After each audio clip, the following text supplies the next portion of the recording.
Since I'm a medical doctor, I'm responsible to disclose to you Procopius, which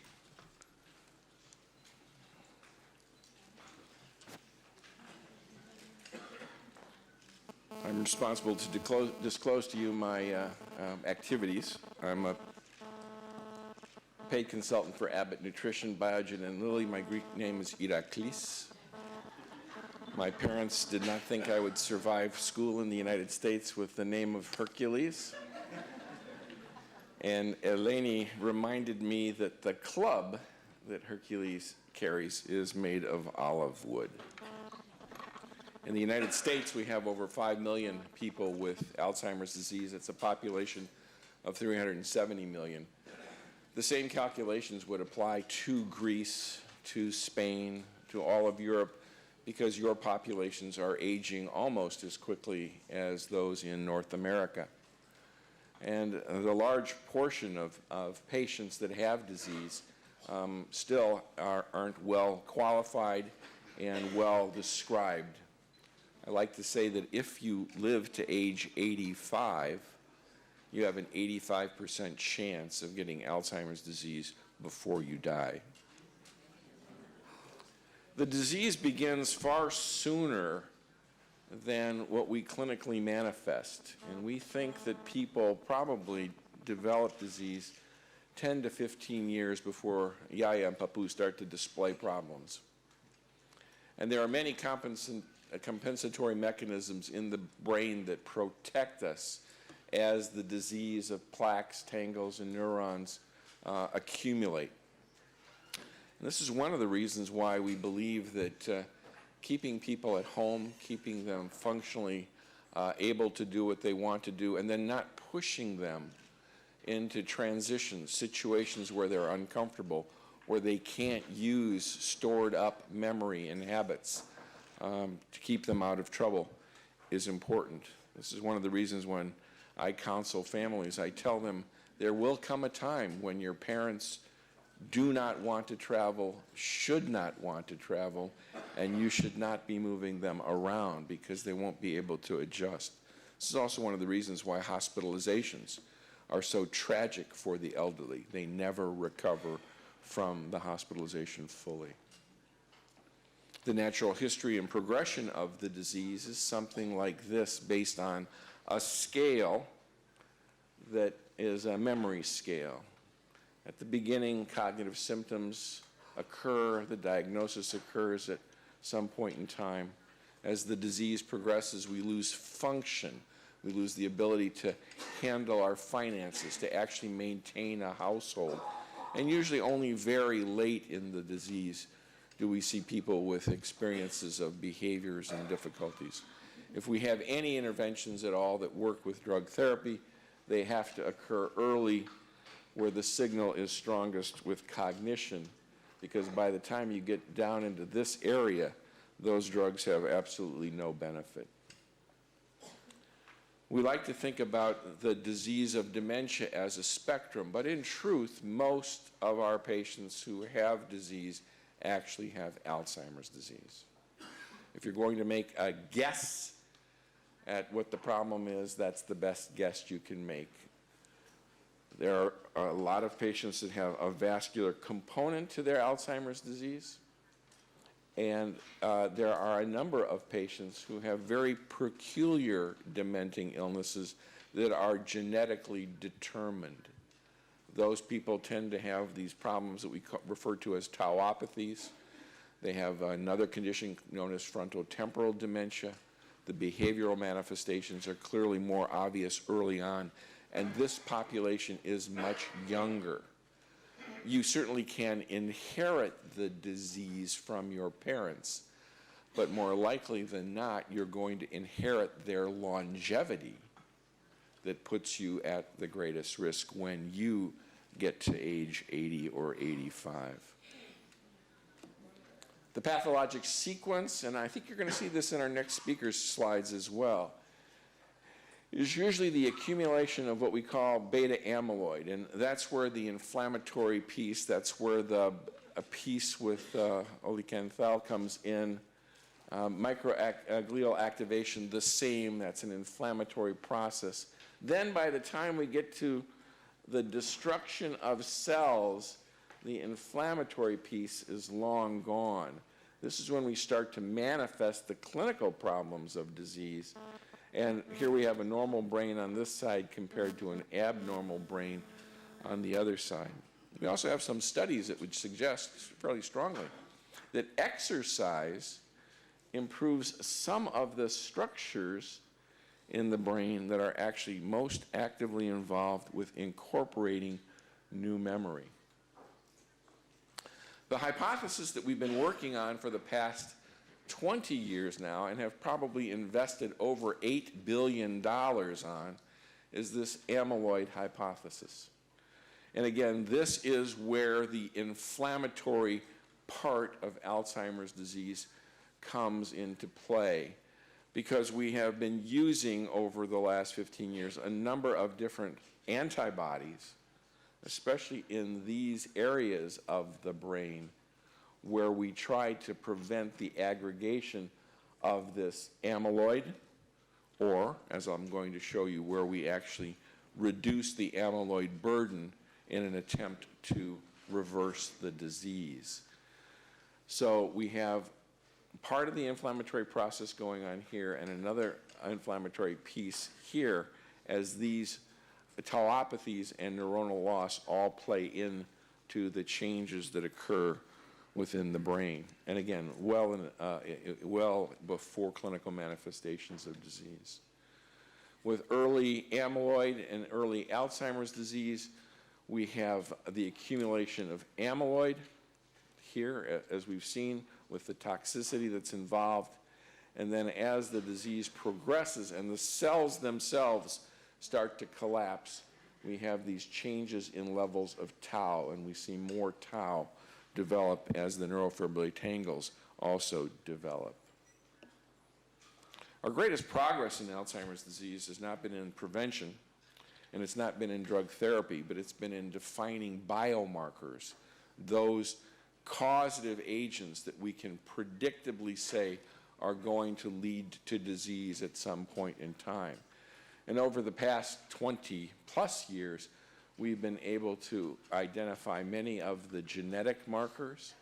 We've been able to look at spinal fluid and that amyloid. I'm going to show you one slide that has positron emission tomography scanning with amyloid that shows the accumulation in the brain. We can also show that tau protein and the inflammatory cytokines change in the cerebrospinal fluid. Then we've got MRI scans, and clinically we've got tests that we can do. Some of them take up to 3 to 4 hours and are language and culture specific to help us really understand what loss a patient has. Jose quipped very early on that many of us, and I taught him this, many of us forget names. You can forget names and still have a free pass. There is no correlation between forgetting someone's name and having Alzheimer's disease. Now, if you forget, if you forget to pick up your wife at the beauty shop, that's another story.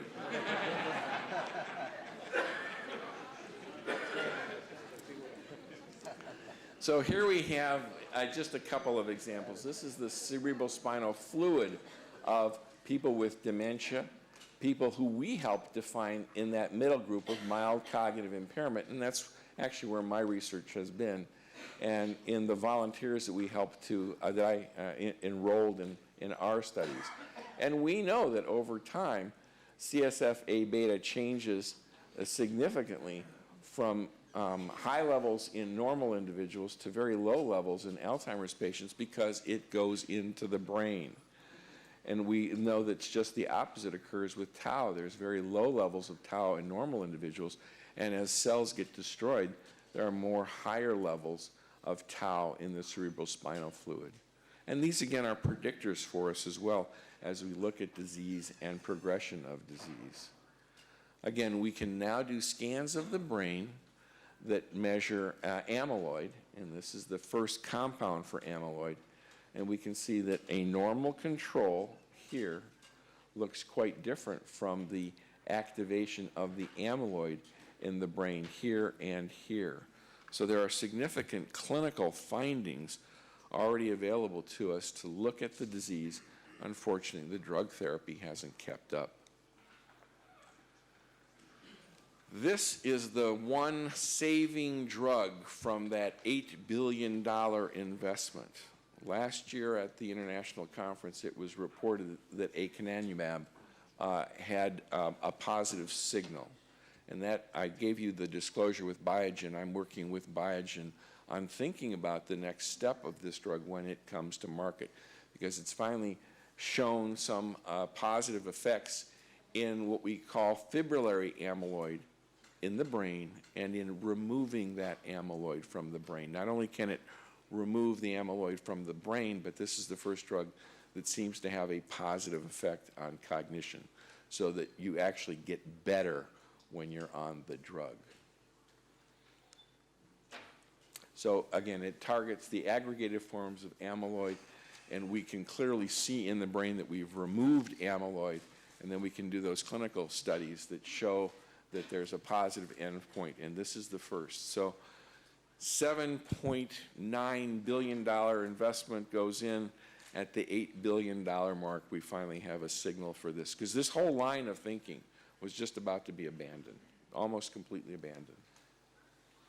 Now, there are several different mechanisms that have been elucidated with regard to the inflammatory attack that goes on with Alzheimer's disease pathology. This is an older study from 1996 that talks about C1q accelerating the aggregation of A-beta amyloid. And we certainly know that A-beta amyloid is present in brains. A-beta stimulates cytokine production as well, which may stimulate A-beta precursor protein production. So it's a nasty cascade. A-beta deposition, head trauma, aging also stimulate inflammation, which cause further degeneration, which cause further inflammation. The inflammation clearly occurs in vulnerable areas of the brain, and the parts of the brain that incorporate new memory, especially the hippocampus. And that's the part of the brain that I told you, if you exercise, you actually can make it more robust. It actually gets bigger on scans. And in the periphery, degenerating tissues and the deposition of insoluble abnormal materials also stimulate inflammation. And we've had plenty of talks about olive oil and inflammatory processes. These are the links to Alzheimer's disease, which again is one of the most common diseases of the elderly and clearly the scourge of the elderly. This is from that same paper. Brain-damaged neurons and neurites in insoluble beta amyloid depositions stimulate further inflammation. So it's a very nasty circulatory cycle, and the postulates that we came up with in 2000 continue to be elucidated at this time.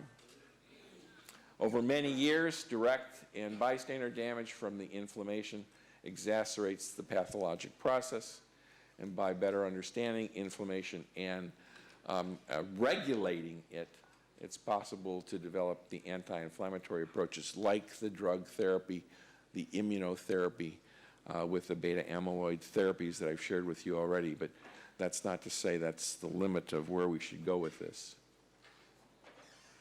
This is a update, 2015 update, continuing to talk about further evidence suggesting that the Alzheimer's disease process is not restricted to just the neuronal compartment, but there's a lot of other immunologic mechanisms in the brain at play. And it really has been in the last 15 years that we've come up with a better understanding of the immunology of cellular-mediated activities.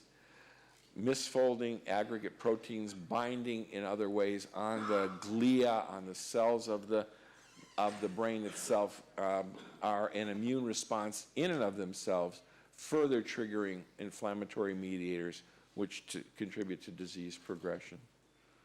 We've done a genome analyses suggesting that there are a number of genes, some of them dominant genes, that encode factors that regulate this inflammatory process. And very likely some of the tauopathies, these familial, genetically determined diseases, are related to this inflammatory process.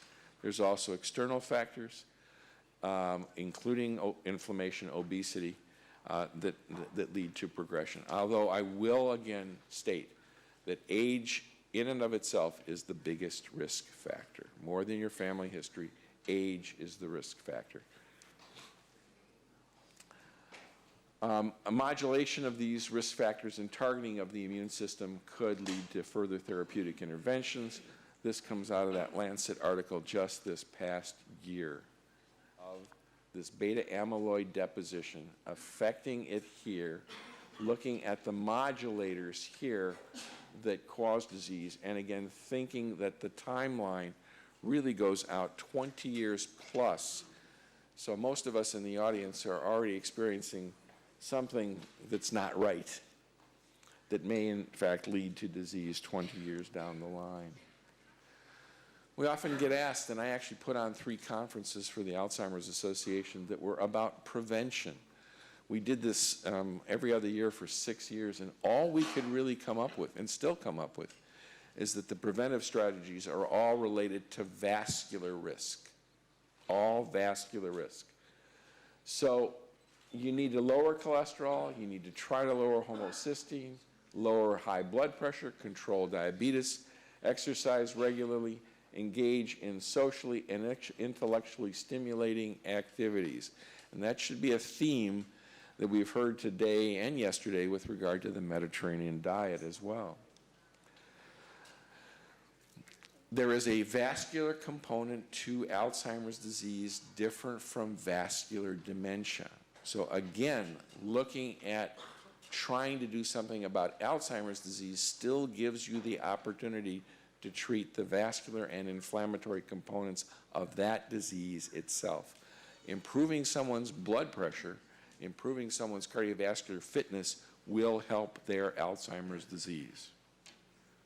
And this was a worldwide study defining the different types of dementia and where they occur in different countries. Again, the take-home message is all developed countries have an aging population. The aging population is highly at risk for Alzheimer's disease. We can also look at vascular cognitive impairment and look at the elements that put this together. This came from that same paper. And again, all of those pieces that conspire to brain health can be on either one side or the other side. And again, once more, we have the brain reserve, we have the activities of neurotoxicity, and then we have other quantitative effects that help us here or hurt us here with neuroinflammation and the like. So it's a balancing act trying to take care of our vascular health as it relates to Alzheimer's disease and perhaps as it relates to our olive oil discussions. The Mediterranean DASH intervention for neurodegenerative delay came out just a couple years ago. It was put together by a group at the Rush University in Chicago, funded by the National Institute on Aging, published online in February 2015. The team followed food intake of nearly 1,000 seniors for 4.5 years. Not surprisingly, 144 participants developed Alzheimer's disease over the course of the disease. But the longer that people were on this particular Mediterranean diet, the less risk they appeared to have to develop Alzheimer's disease. Again, a strong little study, 950 people, who made modest changes in their diet actually felt better. Now, even those that wouldn't fit the criteria for DASH or Mediterranean still did better. And this study found that the MIND diet lowered Alzheimer's risk by about 35% for people who followed it moderately well, and up to 53% for people who adhered to it rigorously. Mayo Clinic has published a lot on the Mediterranean diet when you get and Alzheimer's disease. And when you get into the details, you've seen pretty much the details that I've given you. It doesn't get to the level of confidence that we'd still like to have it. What I want to point out as I conclude right now is that we've talked about the Mediterranean diet, fruits, vegetables, fish, limit to unhealthy fats, olive oil, nuts, and a glass of wine. With Alzheimer's disease, we talk about self-actualization. You saw that in some of my previous slides. You saw me or heard me talk about it with regard to family and the social interactions. You heard about it in some of the very early discussions we had about blue zones, those healthy aging populations that are 100 years old. And for the most part, those populations are socially and individually engaged. Keeping that family unit together, keeping that group of people together is important. And we in the United States do a very bad job at the present time of thinking about slow meals. It's a trend that's coming back. But sitting around with family and friends, having the meal, is actually a big part of general health and well-being and a big part of the Mediterranean diet. And we have put it into our newsletter to talk about those benefits. So Yaya and Papu would say, Ella, Ella, pedakimu. It's time to eat. And here I am waiting on my Spanish friends to join me for a lovely meal that's complete with olive oil, waiting for us to enjoy a social activity. So, ευχαριστώ.